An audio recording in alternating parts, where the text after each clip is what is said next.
Ravi de vous retrouver pour débriefer cette 5e journée. Jimmy Briand qui est avec nous pour commencer. Ça va Jimmy? Ça va Marina. Bienvenue à vos côtés Adil Rami. Comment ça va Adil? Très bien. Très bien. Je me sens bien, merci. Parfait. Et Edouard Cissé également, forme éclatante aussi. Ouais, bonsoir Marina. Un week-end qui a commencé avec une émotion. J'imagine que vous savez de quoi je parle tous. Vendredi soir au Parc des Princes, cette image. Et cette émotion de Marco Verratti, bien sûr, puisque ça y est, il a dit officiellement au revoir au Parc des Princes. 11 saisons passées à Paris, l'émotion évidemment vendredi soir. Si je vous demande vous en un mot, messieurs, ça vous évoque quoi cette image? Ouais, moi un peu de gâchis, j'aurais préféré le voir rester au Paris Saint-Germain. Voilà, un sentiment de gâchis sur la fin. Ouais. Gâchis, des regrets aussi, Adil, de le voir partir? Moi je ne suis pas parisien, mais une nouvelle ère. Il me semblait aussi. Je pense que Paris, ça va lui manquer aussi. Ça risque de lui manquer, Edouard? Non, je trouve que c'est bien. Célébrer les anciens, c'est pas mal. Parce que d'habitude, Paris avait du mal à honorer un petit peu les anciens. Là, je trouve que la sortie, elle est honorable. On a toujours du mal à jauger cette équipe lilloise, Edouard.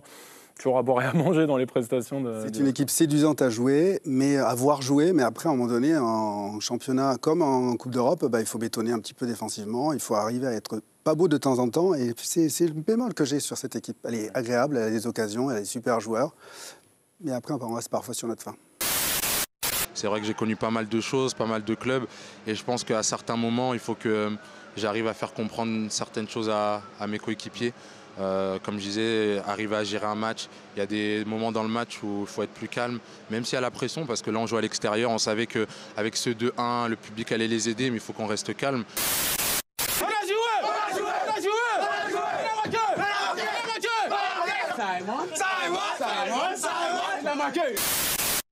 Il n'y a pas de folie. On est à l'Olympique de Marseille, au Vélodrome. 24 tirs quand même.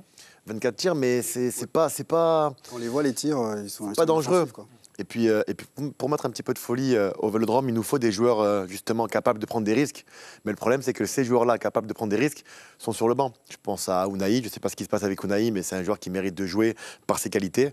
Harit, j'aime beaucoup Ndiaye avec ses rentrées. On n'a pas de créateur et comme le disait Edouard, Marseille se fait trop souvent contrer. Et aujourd'hui, la chance que Marseille a, c'est qu'ils jouent très très mal les contres, les Toulousains. On connaît l'exigence de ce public marseillais. Est-ce que tu peux nous dire qu'est-ce qu'ils vous ont dit justement sur cette fin de match où ils vous ont convoqué pour échanger avec vous? Tout simplement qu'ils en veulent plus et c'est normal. Voilà, ils savent qu'il y a des échéances importantes qui arrivent. Ils veulent des bons résultats, ils veulent des victoires à domicile, mais nous aussi. Donc voilà, il faut qu'on tire tous dans le même sens. Ils montent leur agacement parce que ça fait 2 matchs à domicile où on doit faire mieux et c'est normal qu'ils soient exigeants avec nous parce qu'on a un groupe avec énormément de qualité.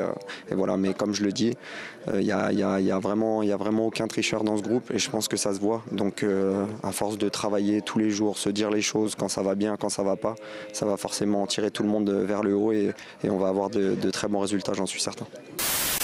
Il y a ce trio d'intérimaires, Jean-François Vullier, Sonny Anderson, Jérémy Bréchet, qui vont juste diriger ce match-là, situation dingue, Fred, avant l'arrivée d'un homme que vous connaissez, oui, avec qui vous avez joué, Fabio Grosso. Oui, Fabio, bonsoir déjà à tout le monde. Et puis c'est vrai que Fabio Grosso, c'est la classe à l'italienne, la classe dans le vestiaire, la classe sur le terrain aussi.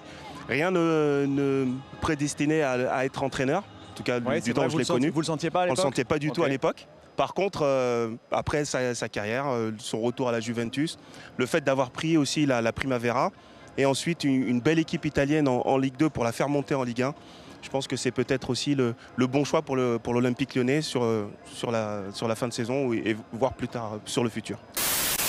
Comme on s'est dit dans le vestiaire, il faudrait être des hommes tous ensemble.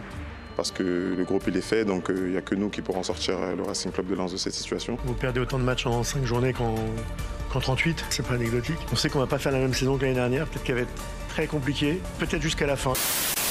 Pour l'instant, ils ne trouvent pas la solution, mais la chance qu'ils ont, c'est qu'ils sont à Lens. C'est un climat assez calme, on va leur laisser le temps malgré tout. Ils sortent de 3 saisons, comme l'a dit Edouard, exceptionnelles. Ils ont été un peu sifflés hier. Ouais, ils ont eu les premiers sifflets hier. C'est parce que les gens s'habituent on oublie vite à l'excellence. Mais voilà, on va les laisser travailler. Ils ont un coach qui est ultra compétent et tout le club va les laisser travailler. Et moi, je pense, un petit peu comme Edouard, qu'il leur manque une victoire. Wai, il lui manque un but et puis tout va revenir dans l'ordre, j'ai envie de dire. Comme il le dit si bien, il s'adapte au football moderne et il s'adapte aussi, comme disait Edouard, à ses joueurs. Et puis il arrive à mettre son effectif en confiance. Puis surtout son triangle d'or avec Ben Yedder, Golovin et Minamino. Franchement, c'est beau avoir joué Monaco cette année. On est encore en début de saison, mais ils sont là. Une équipe avec 2 numéros 10. Ouais. C'est rare. J'aime beaucoup, moi, ce système avec 2 numéros 10 qui sont assez libres et qui, eux, vont créer le danger permanent parce qu'ils vont se balader dans le dos des autres milieux. Ils permutent, ils vont dans la surface et ils sont très, très efficaces. On voit un Minamino cette année qui est transformé et je pense que l'arrivée du coach y est pour beaucoup.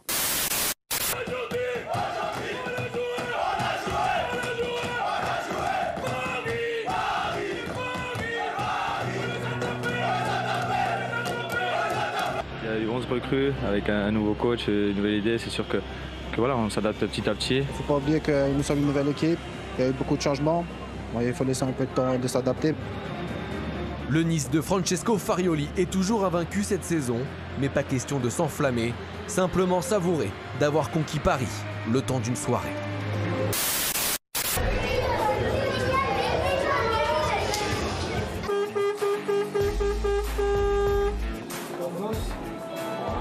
Comment on dit en italien?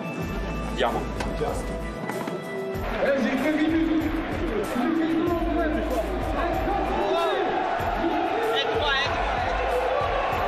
TJ Savanier, 22 ans, Montpellier.